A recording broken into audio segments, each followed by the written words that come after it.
जिला मर्दान में पुलिस और सिक्योरिटी फोर्सेस की मुश्तरका कार्रवाई। कल अदम टीटीपी हारिस ग्रुप का कमांडर फैसल अफगानी हलाक दहशतगर्द का ताल्लुक अफगानिस्तान के इलाके कुन्नड़ से था। हलाक दहशतगर्द भट्टाखोर मोहसिन कादिर ग्रुप के साथ भी मुंसलिक था। दीगर दहशतगर्दों की तलाश जारी। जिला मोहम्मद में भी पुलिस और सिक्योरिटी फोर्सेस का मुश्तरका ऑपरेशन। गोदाम से जदीद असलहे की बड़ी खेप बरामद। गैर कानूनी असलहा फरोख्त करने वाले मुलजिम के घर से गोला बारूद और मुख्तलिफ हथियारों के पुर्जे बरामद। IMF का पाकिस्तान से एनर्जी सेक्टर में इस्लाहात और इस्तेदाद कार में बेहतरी लाने का मुतालबा। तवानाई शोबे में इस्लाहात और इस्तेदाद कार में बेहतरी लाकर मुस्तहकम ग्रोथ हासिल की जा सकती है। डायरेक्टर कम्युनिकेशन IMF जूली कुजैक की ब्रीफिंग। पाकिस्तान में अमीर तबके पर ज़्यादा टैक्स आयद किया जाना चाहिए। पाकिस्तान में टैक्स टू GDP का तनासुब इंतहाई कम है। डायरेक्टर कम्युनिकेशन IMF का यह भी कहना था कि पाकिस्तान को ऐसी मॉनेटरी पॉलिसी की ज़रूरत है जिससे महंगाई में कमी हो। जुलाई में IMF मुआहदे का मकसद पाकिस्तान की मईशत में इस्तेहकाम लाना है।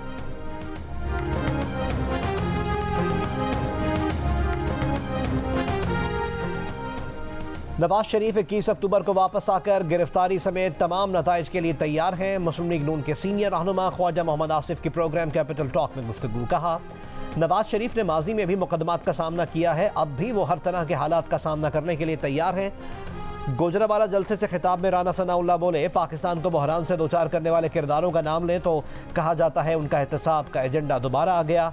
कहा, इलेक्शन लड़ने की खातिर अगर जुर्म माफ कर दिया जाए तो ऐसा कोई कानून नहीं।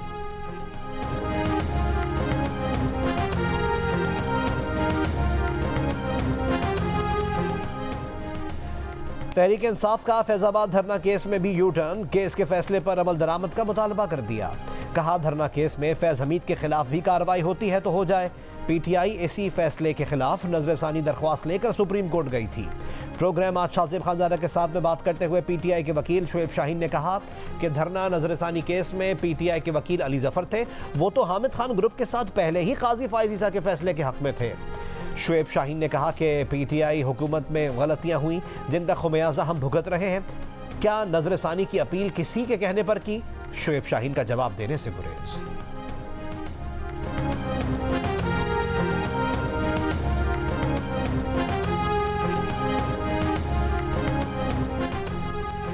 इंटेलिजेंस ब्यूरो और पैमरा के बाद वजारत दिफा, PTI और इलेक्शन कमीशन की भी फैजाबाद धरना आज खुद नोटिस केस के फैसले के खिलाफ नजरसानी दरख्वास्तें वापस लेने की दरख्वास्त। चीफ जस्टिस ऑफ पाकिस्तान ने कहा, सब ने तस्लीम किया कि अदालती फैसला सच था, हमारा इम्तिहान पास हो गया, अब आपकी बारी है। अटॉर्नी जनरल साहब, आप समेत सब पर जुर्माना क्यों ना किया जाए? अदालती वक्त ज़ाया किया गया, मुल्क को भी परेशान किए रखा, अब आप सब आकर कह रहे हैं कि दरख्वास्तें वापस लेनी है। इलेक्शन कमीशन तब ठीक था या अब है? अभी दरख्वास्तें वापस लेने की दरख्वास्तों पर फैसला नहीं किया जा रहा। फरीक़ैन को 27 अक्टूबर तक जवाब जमा कराने की हिदायत। मज़ीद समात 1 नवंबर तक मुलतवी।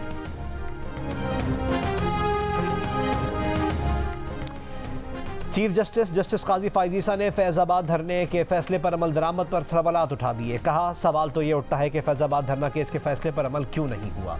आखिर सब इतने डरे क्यों हुए हैं? किसका डर है? ऊपर वाले का तो नहीं है। आखिर किससे डरते हैं? खादिम रिजवी मरहूम ने तो फैसला तस्लीम किया, आप लोग तो वहाँ तक पहुँच भी नहीं सकते। जिन साहब को बहुत जमहूरियत चाहिए थी वो कनाडा से वापस क्यों नहीं आते? जत्थे की ताकत की नफ़ी नहीं की गई, वो आज भी गालिब है। हमने सबक नहीं सीखा। Army chief general Syed Asim Munir ने कहा है कि कानून नाफिज करने वाले इदारे गैर कानूनी मुआशी सरगर्मियों के खिलाफ पूरी क़ुव्वत के साथ कार्रवाइयाँ जारी रखें। गैर कानूनी मुआशी सरगर्मियों के खिलाफ कार्रवाइयों से मुआशी नुकसानात से निजात मिल सकेगी। लाहौर में सूबाई एपेक्स कमेटी के इजलास में गुफ्तगू। इजलास में निगरान वज़ीर आला मोहसिन नकवी भी शरीक थे। आर्मी चीफ ने तारीख़ी इक़दामात के सूदमंद असरात के लिए मुताल्लिका महकमों के दरमियान हम आहंगी पर जोर दिया।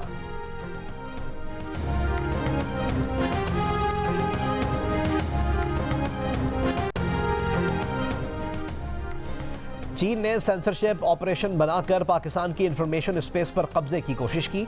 अमरीकी महकमे खारजा के ज़ेर इंतज़ाम ग्लोबल इंगेजमेंट सेंटर की चीन पर रिपोर्ट में दावा। रिपोर्ट का इजरा सेंटर के खुसूसी एलची जेम्स रूबिन ने किया। कहा, चीनी इक़दाम का मकसद इंफॉर्मेशन स्पेस को मॉनिटर करना और इसके लिहाज से तब्दीलियाँ लाना था।